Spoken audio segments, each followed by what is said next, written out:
On a crisp autumn morning in Beverly Hills, 2004, the sleek glass doors of an exclusive Ferrari showroom reflected the California sunlight.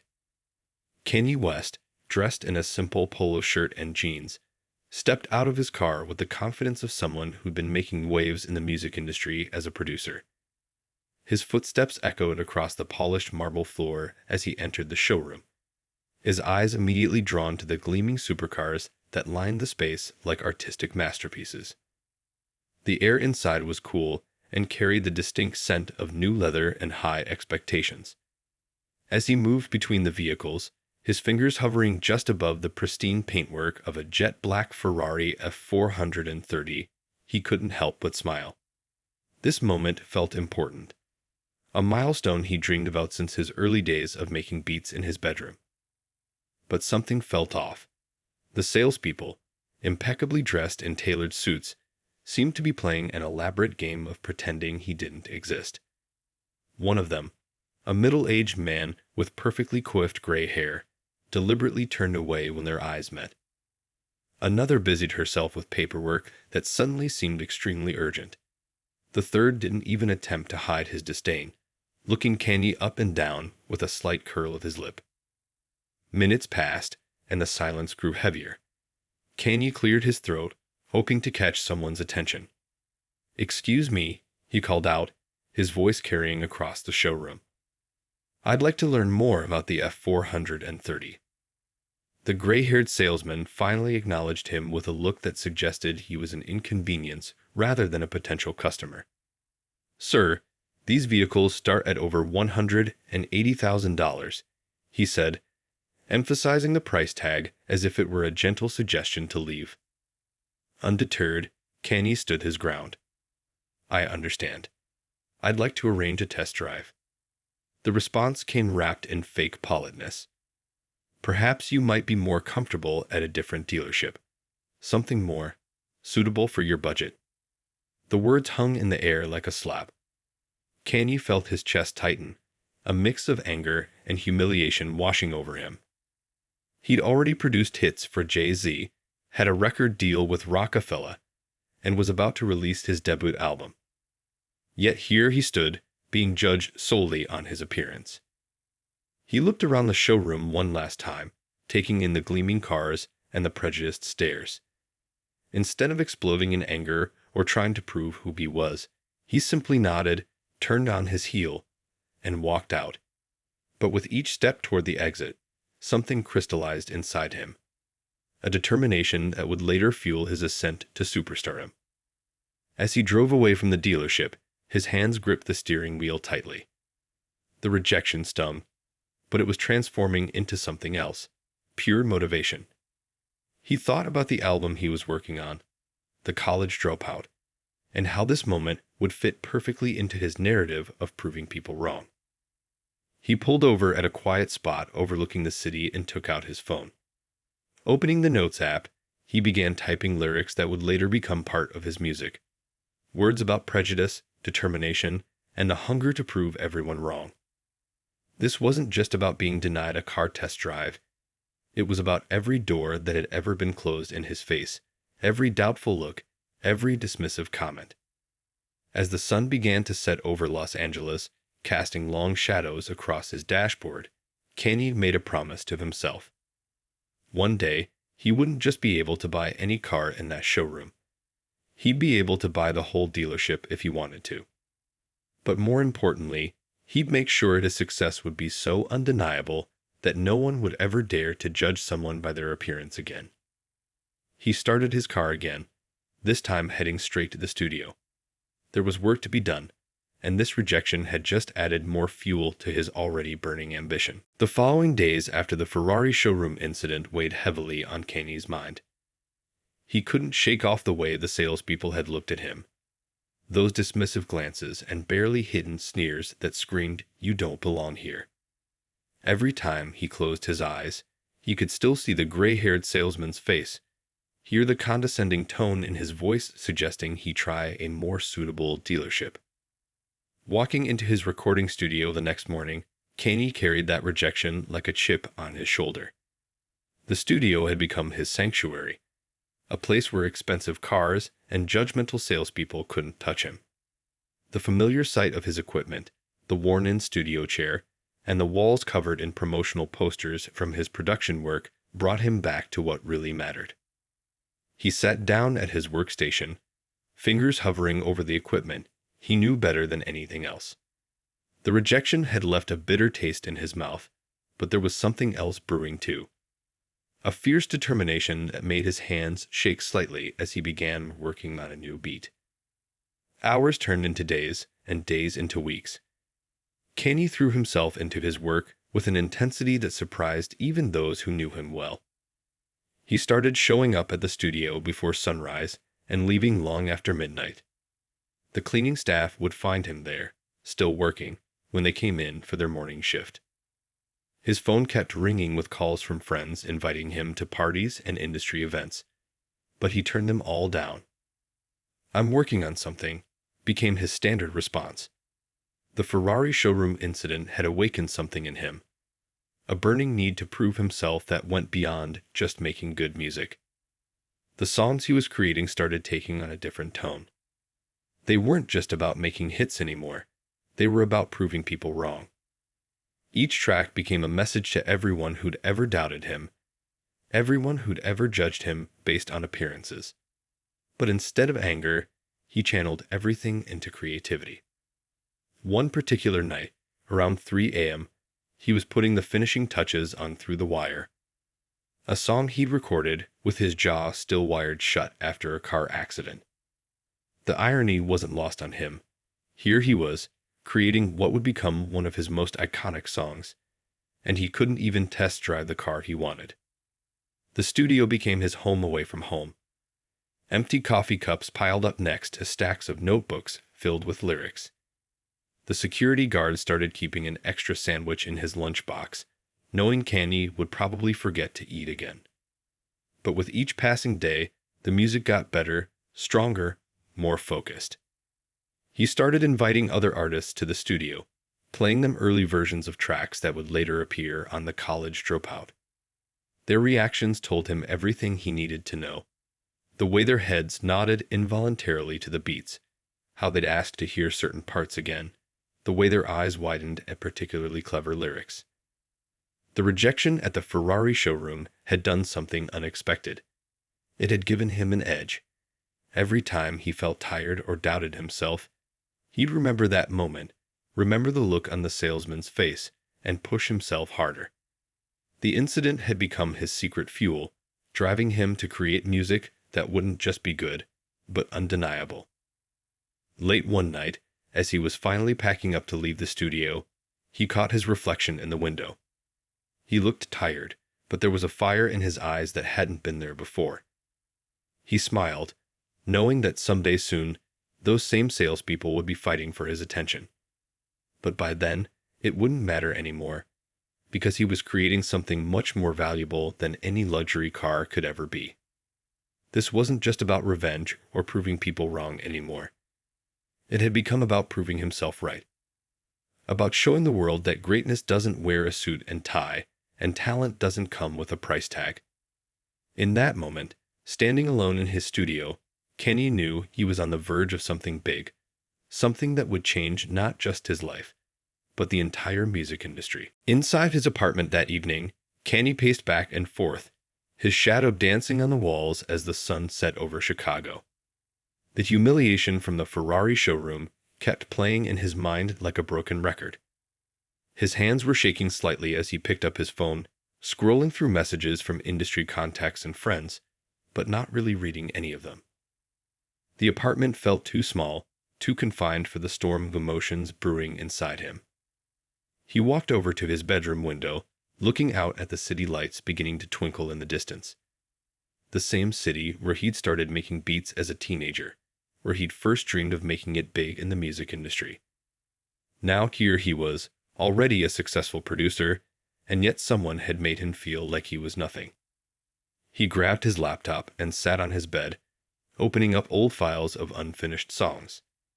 The screen's glow illuminated his face in the darkening room as he started listening to tracks he'd been working on.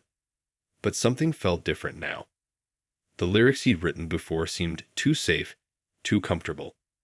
They didn't capture the fire that was burning inside him now. Opening a new document, he began typing. The words flowed differently this time, rawer, more honest. He wrote about the pain of being judged, about the frustration of being overlooked, about the determination to prove everyone wrong. Each line was like a piece of armor he was building around himself, but also a weapon he was sharpening. Around midnight, his phone rang. It was his mother, Donda. She could hear something different in his voice as soon as he answered. When he told her about what happened at the showroom, she didn't offer the usual motherly comfort. Instead, she reminded him of all the times people had doubted him before, and how he proved them wrong every single time. "Baby," she said, her voice warm but firm, "use this. Use every bit of it." After hanging up, Kenny sat in silence for a while, letting his mother's words sink in. She was right. This wasn't just about a car or a bunch of snobbish salespeople. This was about something bigger, about breaking down barriers, about changing perceptions, about turning rejection into rocket fuel. He pulled out his old notebook, the one he'd been writing in since his early days of producing. Flipping through pages of old lyrics and ideas, he started writing again. But this time, it wasn't just about making hit songs. It was about creating something that would make people feel what he was feeling, understand his journey, and maybe even see themselves in his story. The night grew deeper, but sleep was the last thing on his mind. He started recording voice notes on his phone. Ideas for songs, snippets of lyrics, melodies that seemed to come from somewhere deep inside. The hurt was still there, but it was transforming into something else, something powerful. Around 3 a.m., he found himself standing in front of his bathroom mirror. The face looking back at him wasn't just that of a producer anymore. It was the face of someone who had just found their true purpose. He remembered all the times people had told him to stick to producing, that he wasn't cut out to be a rapper. Now those doubts felt like kindling for the fire inside him. He went back to his laptop and pulled up the beats he'd been working on for his album. Listening to them now, he could hear what they were missing. They needed that hunger, that defiance, that undeniable spirit that comes from being underestimated. He started making notes, planning changes, thinking about how to turn this personal moment of humiliation into universal anthem of triumph. As the first rays of dawn began to peek through his window, Kanye finally felt exhausted, but in a good way. The anger and humiliation hadn't disappeared, but they had transformed into something else: determination, purpose, and an unshakable belief that this rejection would become part of a much bigger success story. He fell asleep with his notebook still open beside him, filled with new lyrics and ideas. The last thought that crossed his mind before drifting off was clear. They might have rejected him at that showroom, but they had no idea what they had just set in motion. This wasn't the end of something. It was just the beginning. The following weeks turned into a blur of sleepless nights and endless studio sessions. Kanye's dedication to his craft reached new heights as he channeled every ounce of that Ferrari showroom rejection into his work. The studio became more than just a workplace. It transformed into his battlefield, where every beat, every lyric, every sound had to be perfect. He started showing up at the studio before everyone else, often arriving when the morning cleaning crew was still there. The lady who mopped the floors would find him hunched over his equipment, headphones on, completely lost in his world of beats and rhymes. She'd leave him a cup of coffee without saying a word, understanding that this young man was on a mission. The walls of the studio became plastered with sticky notes, random lyrics, song concepts, and album ideas. His notepad was filling up faster than ever before, with words flowing out of him like a river that had finally broken through a dam. Each page was filled with not just lyrics, but little sketches and doodles too, visual representations of the empire he was building in his mind. His friends started noticing changes in him. The usual Kanye who loved going out, who'd be the life of any party, was nowhere to be seen. Instead, they found a man possessed by his craft, someone who would rather spend hours perfecting a single drum pattern than hit the hottest club in town. When they'd try to drag him out, he'd just shake his head and say, "Not yet. I'm not done yet." One particularly intense night, while working on what would become All Falls Down, Kanye caught himself dozing off at the mixing board.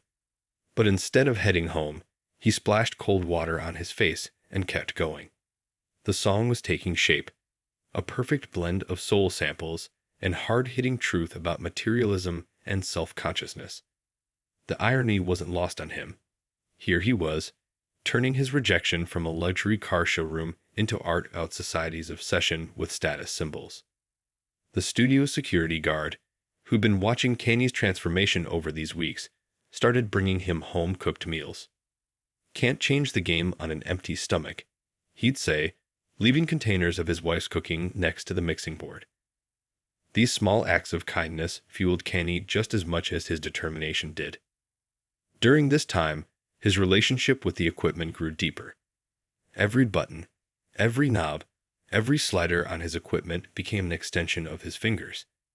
He could close his eyes and still know exactly where everything was. The studio wasn't just a room anymore.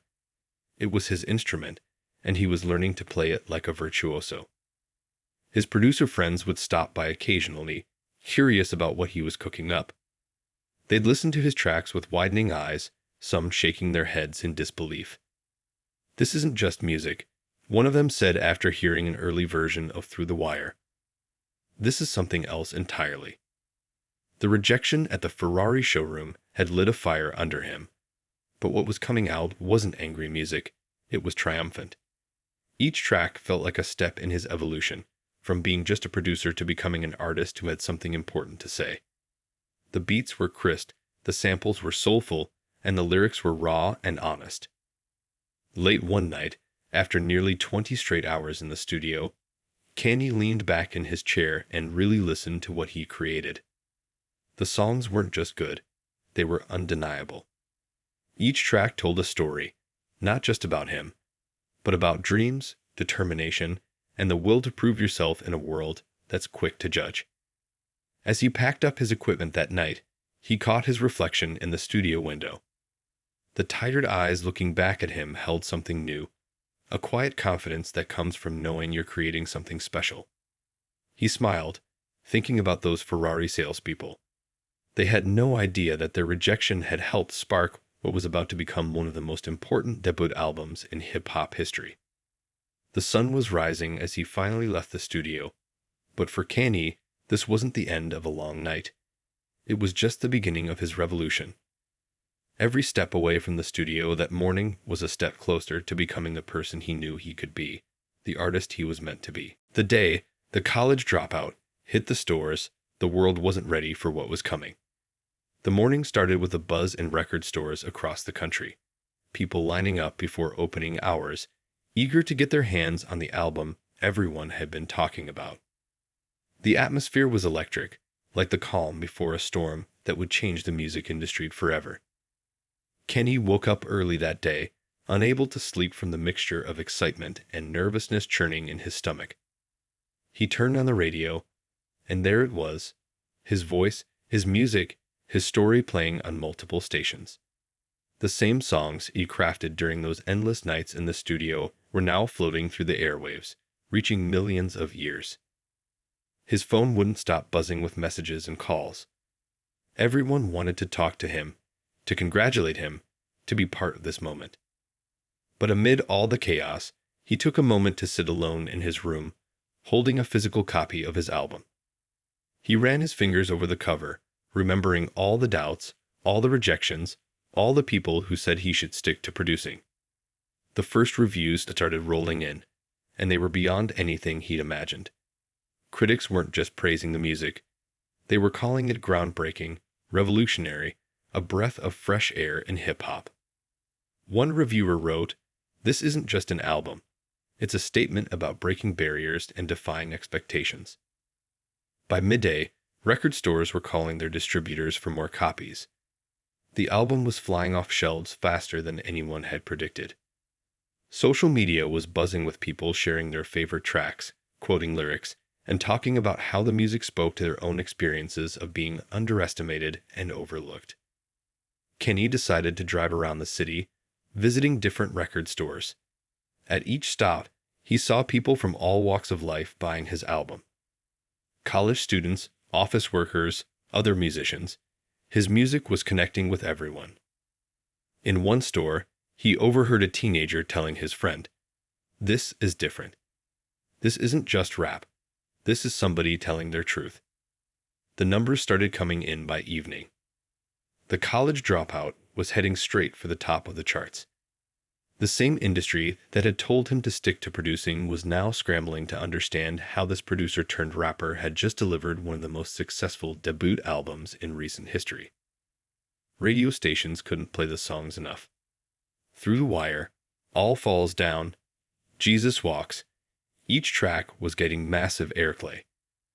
DJs were talking about how refreshing it was to hear something so honest, so different from everything else out there. The album wasn't just successful, it was starting conversations about what hip-hop could be. That night, Kanye sat in his car outside the Ferrari dealership that had rejected him. The showroom was closed, dark, and empty. He didn't feel anger anymore, just a quiet satisfaction. His album was topping charts, critics were calling him a genius, and he'd done it all by being unapologetically himself. Back at home, he opened his laptop to find his email flooded with messages from fans sharing their stories. People wrote about how his music gave them courage to chase their dreams, how his lyrics made them feel understood, how his journey inspired them to keep pushing despite rejection. The following days saw The College Dropout debuting at number 2 on the Billboard 200. The sales figures were staggering, but what meant more to Kanye were the stories of how his music was affecting people. Every rejection, every doubtful look, every no he'd received had been transformed into fuel for something greater than himself. As he lay in bed that night, exhausted but unable to sleep from the excitement, Kanye thought about that day in the Ferrari showroom. Those salespeople had judged him based on his appearance, but now his voice was everywhere, his story was everywhere, and his triumph was undeniable. He turned the rejection into a testimony of perseverance, and millions of people were connecting with it. The breakthrough wasn't just about the numbers or the acclaim. It was about proving that authenticity wins, that being true to yourself despite rejection is the real path to success. The College Dropout wasn't just an album anymore. It had become a symbol of what's possible when you refuse to let other people's judgments define you. The success of The College Dropout was just the beginning. As weeks turned into months, Kanye's ascension in the music industry became something nobody could ignore. His name was everywhere. On magazine covers, billboards, and in conversations about the future of hip-hop. But for Kanye, this was just the first step in a much bigger plan. He started expanding beyond music, diving into the fashion world with the same intensity he brought to his studio sessions. The same determination that drove him to prove the Ferrari salespeople wrong was now pushing him to break barriers in an industry that was just as exclusive, just as judgmental. Fashion designers and luxury brands initially gave him the same dismissive looks he'd received at the car showroom. They couldn't understand why a rapper thought he could enter their world. But Kanye didn't just want to enter their world, he wanted to reshape it. His first fashion shows were met with mixed reactions. Critics were harsh, questioning his credentials and vision. But just like with his music, Kanye absorbed every criticism and used it as fuel. He spent countless hours studying design, fabric, and production.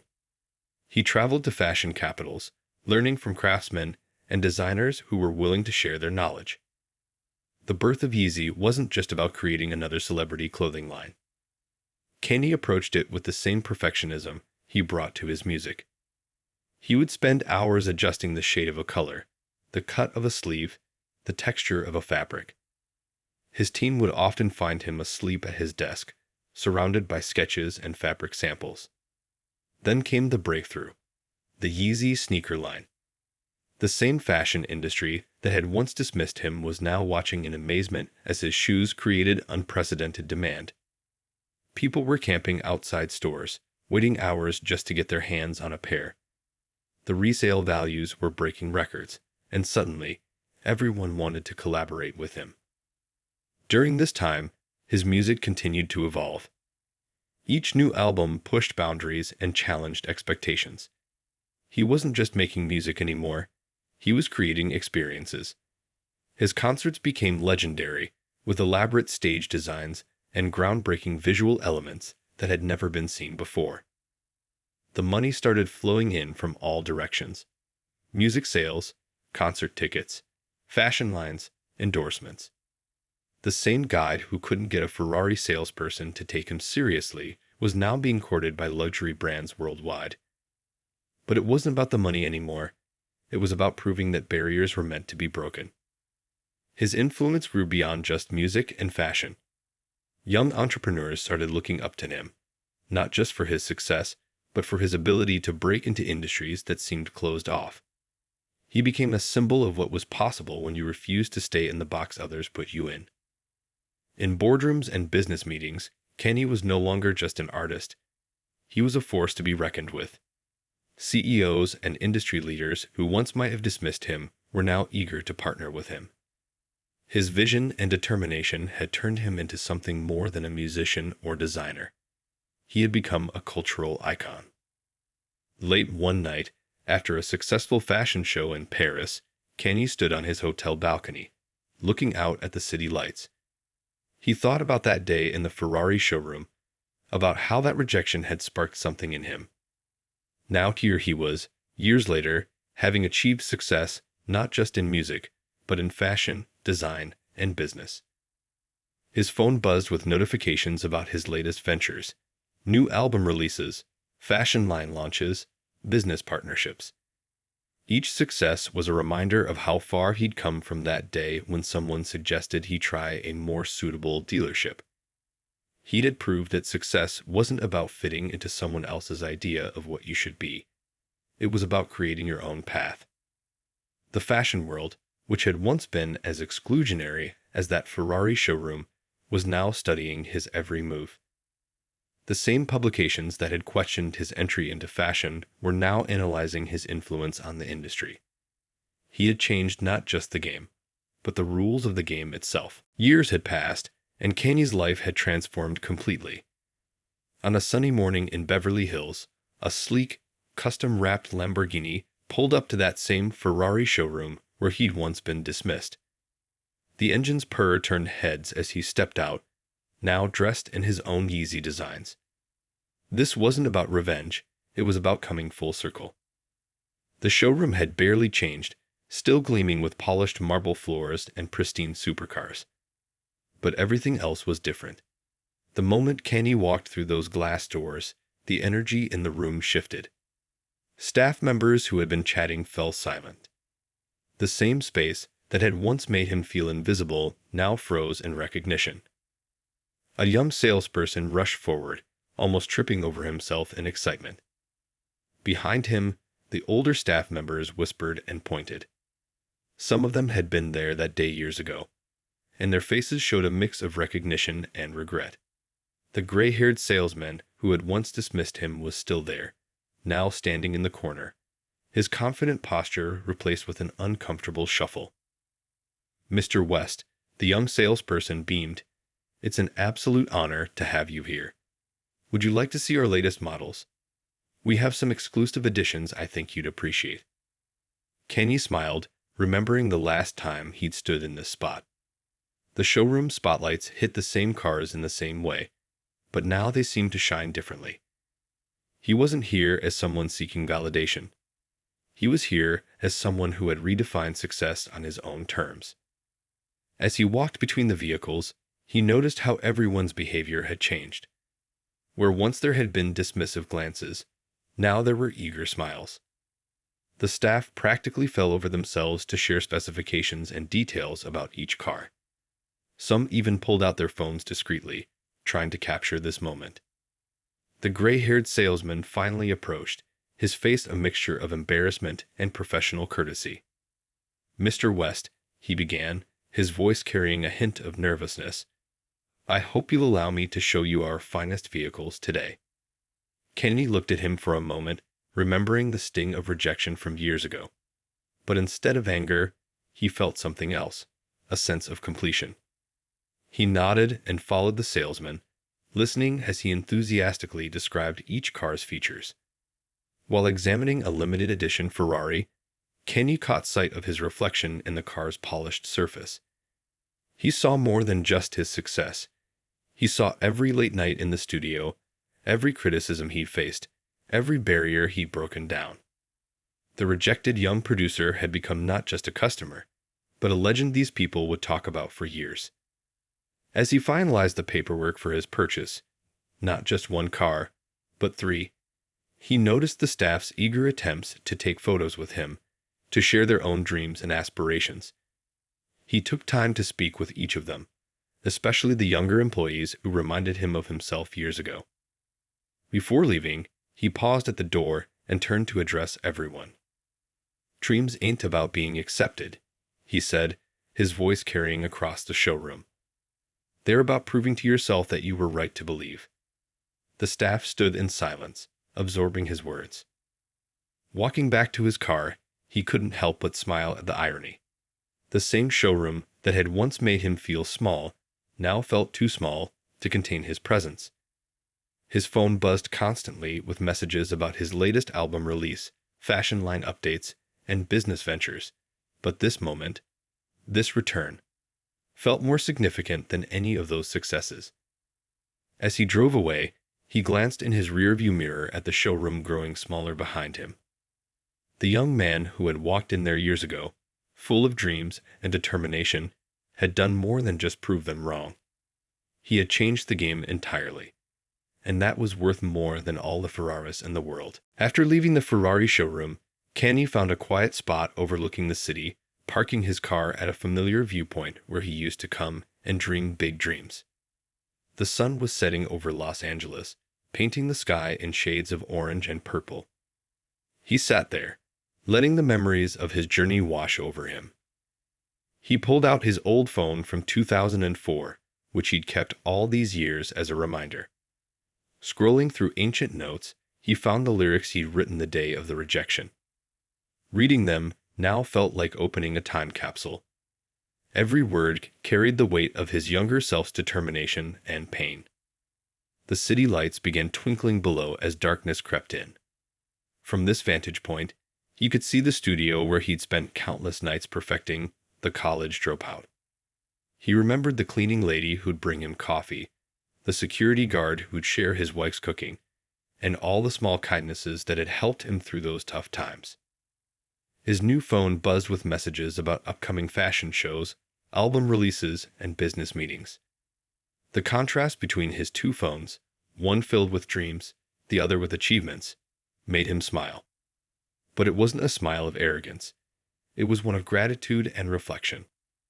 He thought about all the kids out there facing their own Ferrari showroom moments, times when the world told them they didn't belong, that they should try somewhere more suitable. His story had become their inspiration, proof that rejection could be the foundation for something greater. Opening his laptop, he started writing. Not lyrics this time, but his thoughts about this full circle moment.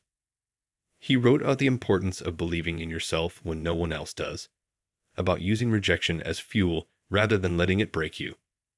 The words flowed easily, carrying the wisdom of someone who'd lived through both sides of the story.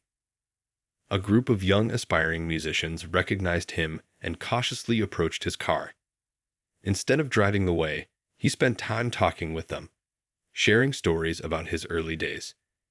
He told them about the showroom rejection, but not with bitterness. He explained how it had shaped him, pushed him, made him stronger.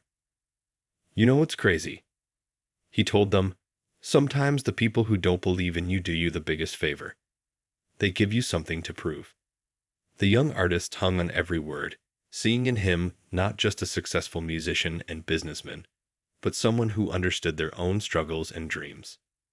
As night fell completely over Los Angeles, Kanye thought about success differently now.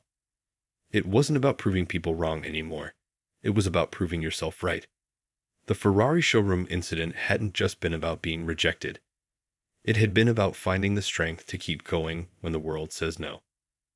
He picked up his phone and called his mother's old number, now disconnected. It was something he did sometimes when he needed to feel grounded. He could still hear her voice in his head.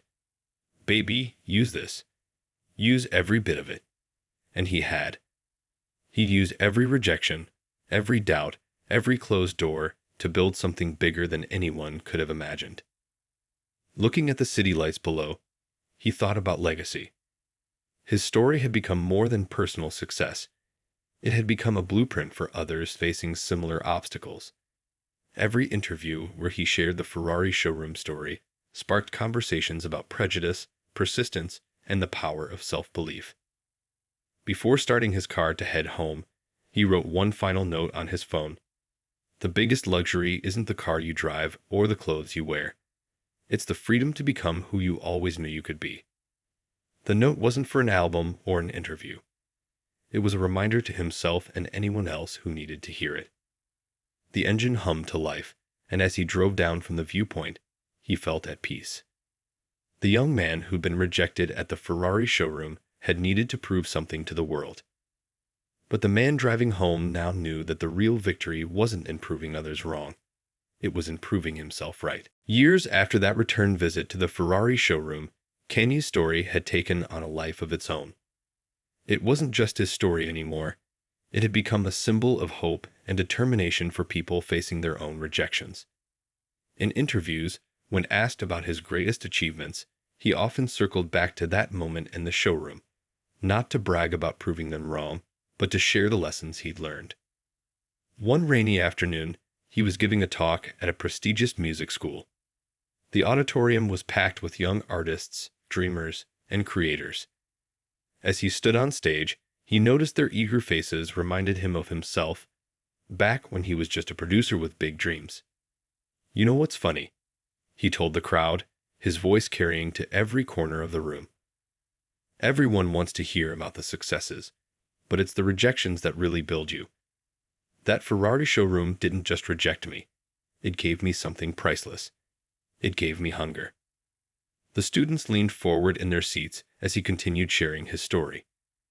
He told them about the sleepless nights in the studio, about pushing through doubts, about turning pain into art. But most importantly, he talked about how rejection had taught him to believe in himself when nobody else would. After the talk, a young student approached him, sharing how he'd been told he wasn't right for the industry.